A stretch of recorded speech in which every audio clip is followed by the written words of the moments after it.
ಇಲ್ಲ ಸರ್, ಮೊದಲನೇದಾಗಿ ಇಲ್ಲಿ ಒಂದು ಜವಾಬ್ದಾರಿಯುತವಾಗಿರುವಂತ ಸರ್ಕಾರ ತನ್ನ ಜವಾಬ್ದಾರಿ ಅಂದ್ರೆ ಎಕ್ಸಾಮ್ ನ ತಾನ್ ನಡೆಸೋದು. ಯಾಕಂದ್ರೆ ಒಂದು ಎಕ್ಸಾಮ್ ಹಿಂದ್ಗಡೆ ಲಕ್ಷಾಂತರ ಜನಗಳ ಕನಸಿರುತ್ತೆ. ಆ ಎಕ್ಸಾಮ್ ನ ಇವರು ತಾವು ನಡೆಸ್ತೇನೆ ನಾವು ಅದನ್ನ ಮಾಡ್ತೀವಿ ಇದನ್ನ ಮಾಡ್ತೀವಿ ಅಷ್ಟ ಏನು ಮಿಲಿಟರಿ ಅವ್ರನ್ನ ಕರ್ಕೊಂಡ್ಬಂದು ನಾವು ಹೆಲಿಕಾಪ್ಟರ್ ಮೂಲಕ ತರ್ತೀವಿ ಅನ್ನೋದು ಫಸ್ಟ್ ತಪ್ಪು ಸರ್. ಹೆಲಿಕಾಪ್ಟರ್ ಇಂದ ತರ್ತೀವಿ ಏನಂದ್ರೆ ಒಂದು ಬ್ಲಾಕ್ ಲಿಸ್ಟ್ ಅಲ್ಲಿ ಇರೋ ಒಂದು ಕಂಪನಿಗೆ CBSE ಎಕ್ಸಾಮ್ ನಡೆಸೋದಕ್ಕೆ ನಾವು ಪರ್ಮಿಷನ್ ಕೊಡ್ತೀವಿ, ಕಮಿಷನ್ ಸಿಗುತ್ತಲ್ಲ. ಯಾರ ಮಕ್ಕಳು ಸತ್ರ ಏನ್ರಿ ಆಗೋದಿದೆ? ಆ CBSE ಹಗರಣ ಎಲ್ಲಿವರೆಗೆ ವಿದ್ಯಾರ್ಥಿಗಳು ತನಿಖೆ ಮಾಡಲಿಲ್ಲ ಅಲ್ಲಿವರೆಗೆ ಈ ಭಂಡ ಸರ್ಕಾರಕ್ಕೆ ಇದಾಗಿದೆ ಅನ್ನುವಂಥದ್ದೇ ಗೊತ್ತಾಗ್ಲಿಲ್ಲ. ಜೊತೆಗೆ ಅದನ್ನ ಅಲ್ಲಗಳಿತಾ ಇದ್ದಾರೆ. ನಾಚಿಕೆ ಮಾನ ಮರ್ಯಾದೆ 3 ಕಾಸಿಗೆ ಹರಾಜಾಗ್ತಾ ಇದೆ ಇವತ್ತು. ಹೇಳಿ.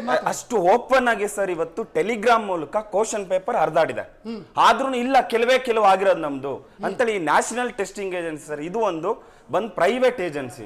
ನಮಗ್ ಗೊತ್ತಿದೆ ಪ್ರೈವೇಟ್ ಅಂದ್ರೇನೆ ಲಾಭ ನಷ್ಟ ಲೆಕ್ಕಾಚಾರಗಳು ಹಾಕುತ್ತೆ. ಇಲ್ಲಿ ಎಷ್ಟು ಜನ ಏನ್ ಕಂಡೀಷನ್ ಅಲ್ಲಿ ಇದಾರೆ ಏನು ಯೋಚನೆ ಮಾಡಲ್ಲ. ಕೋಟಾದ ಬಗ್ಗೆ ಇವಾಗ ಚರ್ಚೆ ಆಗ್ತಿತ್ತು ಸರ್. ಕೋಟಾದಲ್ಲಿ ಫ್ಯಾನ್ ಗಳಿಗೆ ನೇಣ್ ಹಾಕೋತಾರ ಅಂತ ಜರಡಿ ಹಾಕ್ತಾರೆ. ಇಂತ ಕೆಟ್ಟ ಪರಿಸ್ಥಿತಿನಲ್ಲಿದೆ. ಮೊನ್ನೆ ನೀಟ್ ಎಕ್ಸಾಮ್ ಬರೆಯುವಾಗ ಒಬ್ಬ ಹುಡುಗ ಆ ಎಕ್ಸಾಮ್ ಸೆಂಟರ್ ಹತ್ರನೇ ಸೂಸೈಡ್ ಮಾಡ್ಕೋತಾನೆ. ಇದೆಲ್ಲ ಇವ್ರಿಗೆ ತಡಿಬೇಕು ಅಂದ್ರೆ ಸರ್ಕಾರ ಜವಾಬ್ದಾರಿಯಿಂದ ಎಕ್ಸಾಮ್ ನಡೆಸಬೇಕಲ್ಲ, ಅದು ಇವ್ರಿಗೆ ಬರ್ತಾ ಇಲ್ಲ. ಈಗ ನೋಡಿ ಮೊನ್ನೆ ಮೋದಿಜಿ ಅವ್ರು ಮಾತಾಡಿದ್ರು, ಅದರಲ್ಲಿ ಈ ನ್ಯಾಷನಲ್ ಟೆಸ್ಟಿಂಗ್ ಏಜೆನ್ಸಿ ಇದೆ ಪ್ರೈವೇಟ್ ಏಜೆನ್ಸಿ, ಅದ್ರ ಬಗ್ಗೆ ಒಂದು ಮಾತು ಮಾತಾಡ್ತಾ ಇರಲಿಲ್ಲ.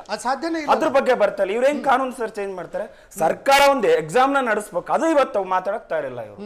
ಇದು ಸರ್ ಇಲ್ಲಿ ಫಸ್ಟ್ ಸರ್ಕಾರ ಒಂದು ಪ್ರಜಾಪ್ರಭುತ್ವದಲ್ಲಿ ಸರ್ಕಾರ ಜವಾಬ್ದಾರಿ ತಗೊಂಡು ಎಕ್ಸಾಮ್ ನ ನಡೆಸಬೇಕು. ಈಗ ಪ್ರೈವೇಟ್ ಏಜೆನ್ಸಿ ಕೊಟ್ಟಿದ್ದು ಕೆಲವು ಕೋಚಿಂಗ್ ಮಾಫಿಯಾ ಜೊತೆಗೆ ಕೈ ಜೋಡಿಸ್ಕೊಂಡು ಇವತ್ತು ಯಾರಿಗೆ ಎಷ್ಟು ಬೇಕಷ್ಟು ನಡೀತಾ ಇದೆ. 2019 ಆಗಿದೆ, 2022, 24 ಆಗಿದೆ, ಮತ್ತೆ ಈಗ 2026. ಈಗ ಇಲ್ಲಿ ನೀವೇನ್ ಕಾನೂನು ಬಗ್ಗೆ ಮಾತಾಡ್ತಿದ್ರ, ಒಂದು ಪ್ರೈವೇಟ್ ಏಜೆನ್ಸಿ ಕೊಟ್ಟಿರೋದು ಮಾತಾಡ್ತಾ ಇರಲಿಲ್ಲ. ಇಲ್ಲಿ ಇನ್ನೊಂದು ಇದೆ, ತುಂಬಾ ನಿಷ್ಠಾವಂತರು ಕೆಲವರು ಆನ್ಲೈನ್ ಅಲ್ಲಿ ಶಿಕ್ಷಣ ಕೊಡೋ ಟೀಚರ್ಸ್ ಇದ್ದಾರೆ. ಅವ್ರು ಇದ್ರ ಬಗ್ಗೆ ಧ್ವನಿ ಎತ್ತಿದ್ರೆ ಆ ನಿಷ್ಠಾವಂತರಿಗೆ ರಾತ್ರಿ ಅವರಿಗೆ ನೋಟಿಸ್ ಅಂತೆ, JCB ಅಂತೆ. ಹೋರಾಟ ಮಾಡೋರ್ ಮೇಲೆ JCB ಏರಿಸ್ತೀರೇನ್ರಿ ತಾವು? ಬಿಜೆಪಿ ಅವರು ಉತ್ತರ ಕೊಡ್ಬೇಕು ಇದಕ್ಕೆ. ರಾತ್ರಿ ನೋಟಿಸ್ ಕೊಟ್ಟಿದ್ದೀರಿ ತಾವು. ಹೋರಾಟ ಅಂತಕ್ಕಂಥದ್ದು ಪ್ರತಿಯೊಬ್ಬ ವ್ಯಕ್ತಿಯ NTML JCB ಹರಿಯತ್ತಾ? ಒಂದ್ ನಿಮಿಷ ಸರ್, NTML JCB ಹರಿಬೇಕಾ? ಹೋರಾಟ ಅಂತಕ್ಕಂಥದ್ದು ಜನತೆ ಹಕ್ಕು. ಅದರಲ್ಲೂ ವಿಶೇಷವಾಗಿ ಹೋರಾಟದ ಮುಖಾಂತರ ಯಾವ ವಿದ್ಯಾರ್ಥಿಗಳು ಬರ್ತಾರೆ ಅವರೇ ಕೂಡ ಮುಂದಿನ ದೇಶದ ಭವಿಷ್ಯವನ್ನ ಕಾಪಾಡ್ತಕ್ಕಂಥವ್ರು. ನೀವ್ ಹೇಳಿದ ರೀತಿಯಲ್ಲಿ JCB ಹತ್ತಿಸ್ತಾರೆ, ಅವೆಲ್ಲ ಸುಳ್ಳು. ಈಗ ಏನ್ ಇವರು ಈಗ ಜಂತರ್ ಮಂತರ್ ಅಲ್ಲಿ ಏನಾಗಿದೆ, ನಮ್ಮ ಮಿತ್ರರು ಯುವ ಮಿತ್ರರು ಚೆನ್ನಾಗಿ ಹೇಳಿದ್ರು ಈ ವಿಚಾರಗಳನ್ನ. ಕೋಚಿಂಗ್ ಸೆಂಟರ್ಗಳೆಲ್ಲ ಏನ್ ಈ ಒಂದು ಪ್ರೈವೇಟ್ ಏಜೆನ್ಸಿಗಳ ಜೊತೆ ಸೇರ್ಕೊಂಡಿದೆ, ಅದ್ರ ಬಗ್ಗೆ ತನಿಖೆ ಆಗ್ಬೇಕಾಗಿದೆ. ಇವತ್ತು ಏನು ಜಂತರ್ ಮಂತರ್ನಲ್ಲಿ ಆಗಿದೆ ಅದಕ್ಕೆ ಧರ್ಮೇಂದ್ರ ಪ್ರಧಾನ್ ಅವರು ರಾಜೀನಾಮೆ ಕೇಳಿದ್ರು, ಕೊಟ್ಟಿದೀವಿ. ಮುಂದಿನ ದಿನಗಳಲ್ಲಿ ಏನ್ ರಿಫಾರ್ಮ್ಸ್ ಗಳಾಗುತ್ತೆ, ಯಾವ ರೀತಿಯಾದಂತ ಈಗ ನಾವು ಈಗ 2024 ಇದೇ ಧರ್ಮೇಂದ್ರ ಪ್ರಧಾನ್ ಅಲ್ಲಿ ಹೋಗಿ ಪ್ರಮಾಣ ವಚನ ಸ್ವೀಕಾರ ಮಾಡ್ತಾ ಇರಬೇಕಾದ್ರೆ ನೀಟ್ ಶೇಮ್ ನಾಚಿಕೆ ಆಗ್ಬೇಕು ಈ ಸರ್ಕಾರಕ್ಕೆ ಅಂತ ಹೇಳ್ತಾ ಇದ್ರು. ಏನ್ ಮಾಡ್ತಾ ಇದ್ರು ಸರ್ ನಿಮ್ ಸರ್ಕಾರದವರು? ಗಮನಕ್ಕೆ ಬರ್ಲಿಲ್ವಾ? ನೋಡಿ 2024 ಅಧಿವೇಶನದಲ್ಲಿ ಚರ್ಚೆ ಮಾಡೋದಕ್ಕೆ ಯಾಕೆ ಅವಕಾಶ ಮಾಡ್ಕೊಡ್ಲಿಲ್ಲ? ಉತ್ತರ ಕೊಡಿ ರಾಜ್ಯದ ಜನರಿಗೆ. ನೋಡಿ ಸರ್, ಇದು ಅವಕಾಶ ಮಾಡಿಕೊಡ್ಲಿಲ್ಲ, ಅವಕಾಶ ಮಾಡಿಕೊಟ್ರು ಅನ್ನೋದಕ್ಕಿಂತ ಹೆಚ್ಚಾಗಿ ವಿದ್ಯಾರ್ಥಿಗಳು ಇವತ್ತು ನಮ್ಮ ದೇಶದ ಭವಿಷ್ಯ, ಅವರ ಒಂದು ಭವಿಷ್ಯನ ಕಾಪಾಡೋ ನಿಟ್ಟಿನಲ್ಲಿ ಯಾವ ರೀತಿಯಾದಂತ ಒಂದು ವಿಚಾರಗಳು ರಿಫಾರ್ಮ್ಸ್ ತರಬಹುದು ಅಂತಕ್ಕಂಥದ್ದನ್ನ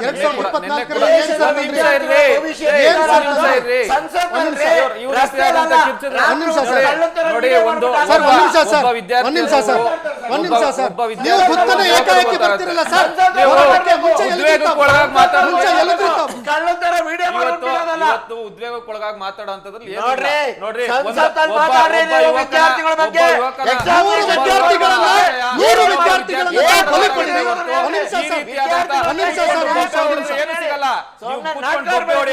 ಒಂದ್ ಕಾಲಲ್ಲಿ ಛತ್ರಿ ಹಾಕೊಂಡು ನಡ್ಕೊಂಡು ಹೋಗೋದು, ನೀವು ಬಾಂಗ್ಲಾದೇಶ ಪ್ರಧಾನಮಂತ್ರಿ ಮನೆಗೆ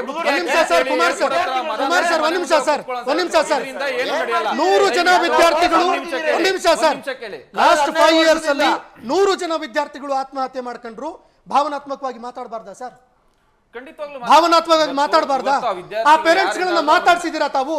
ಸರ್ ಖಂಡಿತವಾಗ್ಲೂ ಈಗ ನಿನ್ನೆ ಎಷ್ಟು ಜನರನ್ನ ಮಾತಾಡ್ಸಿದ್ರಿ ಸರ್? ನಮ್ಮ ಸಂಸದರಾದಂತ ತೇಜಸ್ವಿ ಸೂರ್ಯ ಅವರು ನಿನ್ನೆ ಡೆಲ್ಲಿಯಲ್ಲಿ ಕೂತ್ಕೊಂಡು ನೀಟ್ ವಿದ್ಯಾರ್ಥಿಗಳು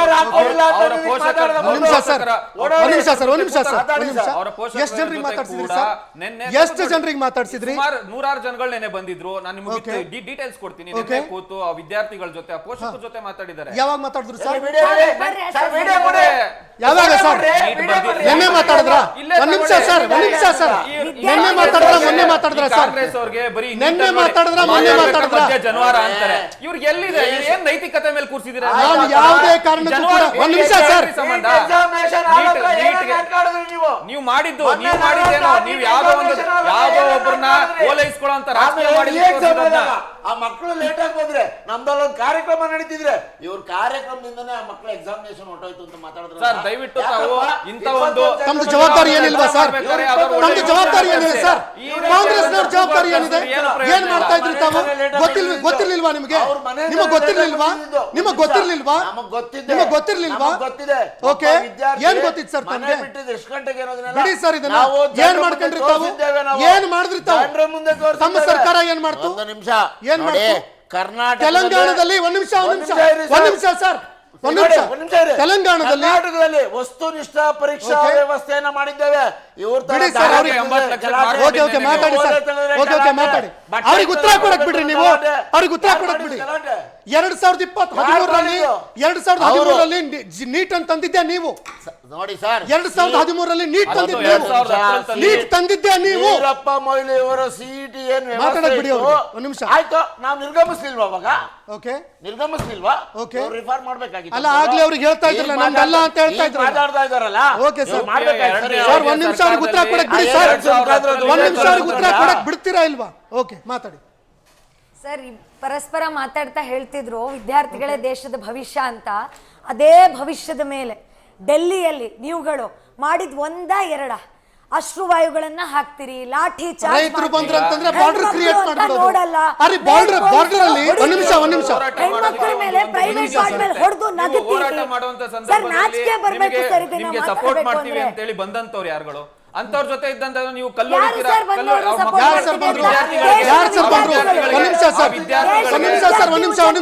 ಒಂದ್ ನಿಮಿಷ ಮೇಡಮ್ ಇವತ್ತು ಆ ವಿದ್ಯಾರ್ಥಿಗಳಿಗೆ ಏನೆಂದು ಹೇಳಿದ್ರು ಯಾರಿದ್ರು ಸರ್? ವಿರೋಧ ಪಕ್ಷ ಯಾರು ಸರ್ ಬೆಂಬಲಕ್ಕೆ ಬಂದ್ರು? ಹೋಗ್ತಾರೆ ರಾಹುಲ್ ಗಾಂಧಿ ಯಾರು ಬೆಂಬಲಕ್ಕೆ ಬಂದ್ರು ಸರ್? ನೇಪಾಳ ಬಾಂಗ್ಲಾದೇಶ ರೀತಿ ಪ್ರಧಾನ ಮಂತ್ರಿ ಮನೆ ಮುತ್ತಿಗೆ ಹಾಕಿ ಅಂತ ಹೇಳಿ ತೋರ್ಸ್ಕೊಡೋದಕ್ಕೋಸ್ಕರ ಪ್ರಧಾನ ಮಂತ್ರಿ ಮನೆ ಮುಂದೆ ಅಲ್ಲಿವರೆಗೂ ನೀವೇನ್ ಮಾಡ್ತಾ ಇದ್ರಿ? ಅಲ್ಲಿವರೆಗೂ ನೀವೇನ್ ಮಾಡ್ತಾ ಇದ್ರಿ? ನೀವು ಮುತ್ತಿಗೆ ಮುಂದಾಗಿಲ್ವಾ? ಒಂದ್ ನಿಮಿಷ ಸರ್ ಅವ್ರ ಮಾತು ಉತ್ತರ ಕೊಡ್ಬೇಕು ಸರ್ ಒಂದ್ ನಿಮಿಷ ಟೈಮ್ ಇಲ್ಲ ಅವ್ರು ಮಾತಾಡ್ಲಿ. ಒಂದು ನಿಮಿಷ ಎರಡು ದಿನಗಳ ವಿಡಿಯೋ ಪ್ರಧಾನಮಂತ್ರಿ ಅವ್ರದ್ದು ಏನ್ ವಿಡಿಯೋ ಇದೆ ಆ 2 ದಿನದ ವಿಡಿಯೋ ಇವತ್ತು ಯುವ ಜನತೆ ಪ್ರಧಾನಮಂತ್ರಿ ಮೇಲಿರುವಂತ ವಿಶ್ವಾಸಕ್ಕೆ ಕೈಗನ್ನಡಿ ಆಗಿದೆ. ಯಾವುದಕ್ಕೆ ಸರ್? ಇವತ್ತು ಯುವಕರ ಮೇಲೆ ಇವತ್ತು ನಿನ್ನೆ ಮೊನ್ನೆ ಮಾಡದಂತ ವಿಡಿಯೋ ಏನಿದೆ ಅದು ಇವತ್ತು ನೀವು ತೆಗೆದು ನೋಡಿ. ರಾತ್ರಿ 12 ಗಂಟೆಗೆ ಮಾಡ್ತಾರ ಸರ್? ಏನ್ ಮಾಡಬಾರ್ದು ಅಂತ ಹಗಲೊತ್ತಲ್ಲಿ ಬಂದು 12 ಗಂಟೆಯಲ್ಲಿ ವಿಡಿಯೋ ಬೆಳಗ್ಗೆ ಮಾಡಿದ್ರೆ 6 ಗಂಟೆಗೆ ಮಾಡೋರು ಅಂತೀರಾ, ರಾತ್ರಿ 12 ಗಂಟೆಗೆ ಬಂದ್ಬಿಟ್ಟು ವಿಡಿಯೋ ಮಧ್ಯಾಹ್ನ ಮಾಡಿದ್ರು ಅಂತೀರಾ. ನೋಡಿ ನಮಗೆ ವಿಷಯ ಬೇಕು, ಸಮಯ ಅಲ್ಲ ಮುಖ್ಯ, ವಿಷಯ ಮುಖ್ಯ. ಇವತ್ತು ಯುವ ಜನತೆ 20 ಜನ ವಿದ್ಯಾರ್ಥಿಗಳು ಸೂಸೈಡ್ ಮಾಡೋವರೆಗೂ ನಿಮ್ಮ ಸಮಯ ಏನಾಗಿತ್ತು? ಆಯ್ತು ಏನ್ ಮಾಡ್ತಾ ಇದ್ರು? ಹೋರಾಟ ನಡೀತಾ ಇತ್ತು. ಏನ್ ಮಾಡ್ತಾ ಇದ್ರು ತಾವು? 35 ದಿನದಿಂದ ಏನ್ ಮಾಡ್ತಿದ್ರಿ? ಆ ಸಾವಲ್ಲಿ ಸಂಭ್ರಮಾಚರಣೆ ಕೂಡ ಯಾರು ಮಾಡ್ಲಿಲ್ಲ, ಅದನ್ನ ಸಮರ್ಥನೆ ಕೂಡ ಯಾರು ಮಾಡ್ಲಿಲ್ಲ. ಅದ್ರ ನೋವು ಇವತ್ತು ಪ್ರತಿಯೊಬ್ಬ ಭಾರತೀಯರಾಗಿ ಎಲ್ಲರಿಗೂ ಇದೆ. ಅದು ನಿಮ್ಮಿಂದ ಆಗಿತ್ತು.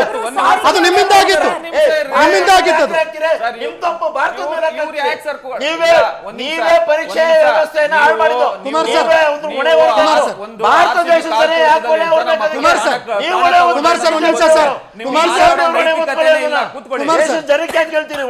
ಕುಮಾರ್ ಸರ್ ಅವ್ರ ನೀವು ಹೋರಾಟ ಮಾಡಿದ ಕುಮಾರ್ ಸರ್ ಕೇಳಿಸ್ತಾ ಇದೆಯಾ? ನೀವು ಹೋರಾಟವನ್ನು ಮಾಡಿದ್ ಬಿಟ್ರೆ ಪ್ರಧಾನಿ ಮೋದಿ ಮನೆಯವರಿಗೆ ಅವರ ನಿವಾಸಕ್ಕೆ ಮುತ್ತಿಗೆ ಹಾಕಿದ್ ಬಿಟ್ರೆ ಹೊಸದಾಗಿ ರಿಫಾರ್ಮ್ಸ್ ಏನ್ ಮಾಡ್ಬೇಕನ್ನುವಂಥದ್ದು, ಭವಿಷ್ಯದಲ್ಲಿ ಏನ್ ಮಾಡ್ಬೇಕನ್ನುವಂಥದ್ದು ಏನೂ ಇಲ್ಲ. ಬ್ಲಾಂಕ್ ಪೇಪರ್ ಅದು ನಿಮ್ಗೆ ಬೆಳಗ್ಗೆ ಏನೂ ಇಲ್ಲ. ನಿಮಿಷ ಇರಿ ಸರ್, ಏನೂ ಇಲ್ಲ. ಇವತ್ತು ಬೆಳಗ್ಗೆ ಪತ್ರಿಕಾಗೋಷ್ಠಿಯಲ್ಲಿ ವಿದ್ಯಾರ್ಥಿಗಳು ಇವ್ರು ಹೋರಾಟಗಾರರು ಏನಿದ್ರು ಆ ಹೆಣ್ಮಕ್ಳು ನಿಂತ್ಕೊಂಡು ರಿಫಾರ್ಮ್ಸ್ ಬಗ್ಗೆ ಏನೇನು ಮಾತಾಡಿದ್ರು ಅನ್ನೋದನ್ನ ಪತ್ರಿಕಾಗೋಷ್ಠಿ ಮಾಡಿ ಹೇಳಿದ್ದಾರೆ ಆ ಹೆಣ್ಮಕ್ಳೆ. ಈವರೆಗೆ ಏನ್ ಮಾಡ್ತಾರೆ ಇವತ್ತು ನಿಮ್ಮ ಪಕ್ಷದಿಂದ ಏನ್ ಮಾಡಿದ್ರಿ ಸರ್? ವಿದ್ಯಾರ್ಥಿಗಳೇ ಮಾಡಿದ್ರು. ನಿಮ್ಮ ಪಕ್ಷ ಏನ್ ಮಾಡ್ತು? ನೋಡಿ ಸರ್, ನಾವು ವಿರೋಧ ಪಕ್ಷದ ನಾಯಕರು ಏನ್ ಮಾಡಿದ್ರು? ಈ ಎಲ್ಲಾ ವಿದ್ಯಾರ್ಥಿಗಳು ಹೋರಾಟಕ್ಕೆ ಬೆಂಬಲ ನಮ್ದು ಇದ್ದೇ ಇದೆ, ಮುಂದೇನು ಇರುತ್ತೆ. ಏನ್ ರಿಫಾರ್ಮ್ ಆಗ್ಬೇಕು ವಿದ್ಯಾರ್ಥಿಗಳು ಈ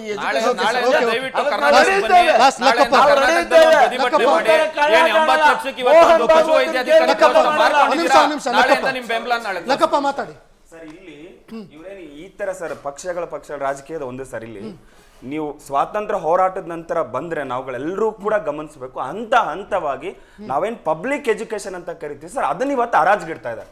ನೀವೆಲ್ಲಾನು ಹರಾಜ್ಗಿಟ್ಟಾಗಿದೆ ಸರ್. 90,000 ಶಾಲೆಗಳು ಮುಚ್ಚಿದೆ ದೇಶದಲ್ಲಿ ಅಂದ್ರೆ ಅದ್ರ ಹೆಂಗಿದೆ ಕಂಡೀಷನ್ ಸರ್. ಇಲ್ಲಿ ಗೌರ್ಮೆಂಟ್ ಮೆಡಿಕಲ್ ಕಾಲೇಜ್ ಕಮ್ಮಿ ಇದೆ, ಅದರಲ್ಲಿ ಇವತ್ತು NRI ಕೋಟಾ ಅಂತ ಹೇಳಿ ತಗೊಂಡ್ಬಂದು ಇರೋ ಸೀಟ್ನು ಮಾರಾಟಕ್ಕೆ ಇಡ್ತಾ ಇದಾರೆ. ಇಂಜಿನಿಯರಿಂಗ್ ಕಾಲೇಜಲ್ಲಿ 50% ಪೇಮೆಂಟ್ ಕೋಟಾ.